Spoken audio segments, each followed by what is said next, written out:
Hello friends, welcome to my YouTube channel humanities कीड़ा। तो आज हम पढ़ेंगे बिल के बारे में। बिल जो पार्लियामेंट में पेश होता है।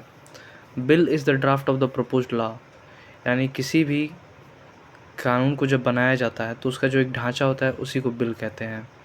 ठीक है।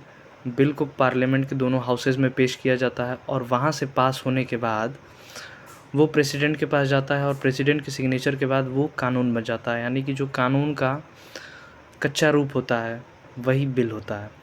ठीक है। उसका ढांचा। बिल को जनरली 4 भागों में क्लासिफाई किया जाता है: government bill, private members bill, ordinary bill और मनी बिल। गवर्नमेंट बिल को पब्लिक बिल कहते हैं और प्राइवेट मेंबर बिल को प्राइवेट बिल कहते हैं। पब्लिक बिल जो होता है वो मिनिस्टर के द्वारा पार्लियामेंट में इंट्रोड्यूस किया जाता है और ये रूलिंग पार्टी यानी जो जिस पार्टी की सरकार है उसकी नीतियों को ये दर्शाता है उस बिल में, कि हाँ, इस बिल में सरकार की ये नीतियाँ हैं कि सरकार ऐसे कार्य करेगी। और बहुत ज़्यादा चांस होता है कि पब्लिक बिल अप्रूव हो जाता है, क्योंकि ये उस पार्टी के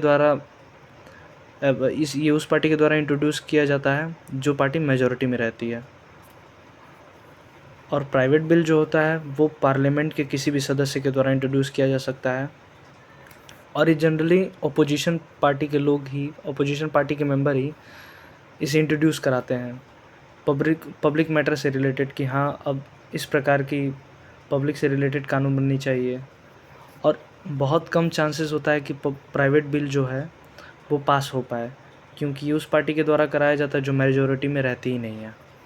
अब देखते हैं ऑर्डिनरी बिल और मनी बिल के बारे में। ऑर्डिनरी बिल को नॉन मनी बिल भी कहते हैं। ये फाइनेंशियल मैटर के अलावा जितने भी प्रकार के मैटर होते हैं उससे रिलेटेड होता है यहाँ पे, यानी कि यहाँ पे फाइनेंशियल की बात नहीं होती है। ठीक है। जो भी कानून बनते हैं जिसमें फाइनेंशियल मैटर ना हो वो ऑर्डिनरी बिल होता है। मनी बिल जो होता है वो फाइनेंशियल मैटर्स को इन्वॉल्व करता है, जैसे टैक्सेशन, पब्लिक एक्सपेंडिचर, रेवेन्यू से रिलेटेड। ठीक है। अब इस लोकसभा के स्पीकर डिसाइड करते हैं कि कोई बिल मनी बिल है या ऑर्डिनरी बिल है। ठीक है। अब देखते हैं ordinary bill versus money bill, यानी दोनों में अंतर क्या होता है। ऑर्डिनरी बिल जो है वो लोकसभा या राज्यसभा दोनों में इंट्रोड्यूस किया जा सकता है। ठीक है।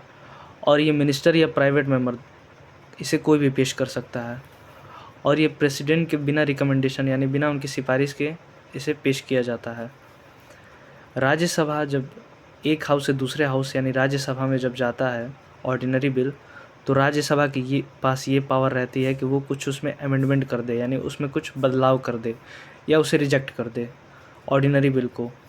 और राज्यसभा के पास ये भी पावर रहती है कि 6 महीने तक ऑर्डिनरी बिल को अपने पास रोक कर रखे। मैक्सिमम पीरियड है, यानी उस पर अपना कोई डिसीज़न ही ना दे।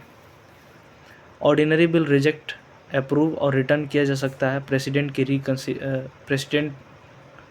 के द्वारा रिकन्सिडरेशन पे, यानी फिर से उसकी जांच करने के लिए, फिर से उसमें कुछ सुधार करने के लिए। अब देखते हैं मनी बिल। मनी बिल जो होता है वो सिर्फ लोकसभा में पेश किया जाता है, यानी उसका कार्य सिर्फ यहीं से इनिशिएट होता है, राज्यसभा से नहीं होता है। और मनी बिल को सिर्फ मिनिस्टर ही इंट्रोड्यूस कर सकते हैं और ये प्रेसिडेंट के रिकमेंडेशन यानी उनकी सिफारिश पे ही मनी बिल को इंट्रोड्यूस किया जाता है। राज्यसभा के पास ये पावर नहीं होता है कि वो मनी बिल में कुछ बदलाव कर सके या उसे रिजेक्ट कर सके जब वो एक हाउस से दूसरे हाउस यानी राज्यसभा में जाता है। तो राज्यसभा को 14 दिनों के अंदर बिल को वापस करना रहता है, या तो रिकमेंडेशन के साथ या उसके बिना भी। ठीक है। अगर वो रिकमेंडेशन देते हैं कि उसमें कुछ सुझाव देते हैं तो अब ये लोकसभा के ऊपर डिपेंड करता है कि उन सुझाव को एक्सेप्ट करना है या रिजेक्ट करना है। और मैक्सिमम पीरियड तक राज्यसभा यानी 14 दिनों तक मनी बिल को रोक सकता है, यानी कि मनी बिल के रिलेशन में राज्यसभा के पास बहुत कम पावर होती हैं या पावर ही नहीं होती है। ठीक है। मनी बिल लोकसभा में अप्रूव होने के बाद प्रेसिडेंट के पास भेज दिया जाता है। जब प्रेसिडेंट उस बिल पर सिग्नेचर कर देते हैं तो वो बिल लॉ बन जाता है, यानी कानून बन जाता है। और मनी बिल के संदर्भ में जॉइंट सिटिंग नहीं होती है। जॉइंट सिटिंग तब होती है जब एक हाउस की असहमति हो उस पार्टिकुलर बिल पे, लेकिन मनी बिल में राज्यसभा के पास कोई पावर ही नहीं रहता है, तो इसीलिए डिबेट नहीं होता है, यानी कि सारी की सारी पावर्स लोकसभा के पास होती हैं। तो इसीलिए डिबेट नहीं होता है, तो जॉइंट सिटिंग की प्रोविज़न की बात ही नहीं होती है।